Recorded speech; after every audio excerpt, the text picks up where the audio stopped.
எல்லாருக்கும் வணக்கம். ரொம்ப சூப்பரான முட்டை, வெங்காயம்லாம் போட்டு ஒரு ஆம்லெட் எப்படி செய்யறதுன்னு பார்க்க போறோம். அதுக்கு இதெல்லாம் தான் தேவையான இன்கிரீடியன்ட். இப்போ வாங்க எப்படி செய்யறதுன்னு பார்க்கலாம்.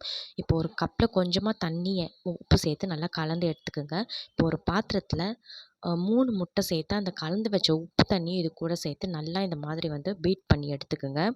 இப்போது ஒரு பாதி வெங்காயம், ஒரு சின்ன சைஸ் பச்சை மிளகாவை, 1 டேபிள் ஸ்பூன் எண்ணெய் சேர்த்து நல்லா தவாலேயே இந்த மாதிரி நல்லா இப்படி சுருள்ற அளவுக்கு நல்லா வதக்கி எடுத்துக்கோங்க. வதக்கின வெங்காயம், பச்சை மிளகாவை முட்டையில் சேர்த்து நல்லா இந்த மாதிரி கலந்து விட்டுக்குங்க.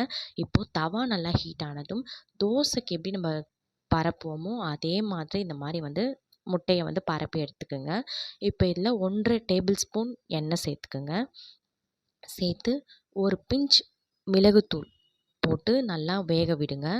இப்போது ஒரு சைடு நல்லா வெந்ததும் இப்போ இந்த சைடு திருப்பி வேக வச்சு எடுத்திங்கன்னா நல்லா சூப்பரான வெங்காயம், பச்சை மிளகாலாம் போட்டு சூப்பராக முட்டை ஆம்லேட் ரெடி ஆகிடும். இது வெரைட்டி ரைஸ், காரக்குழம்பு எல்லாத்துக்குமே ரொம்ப நல்லா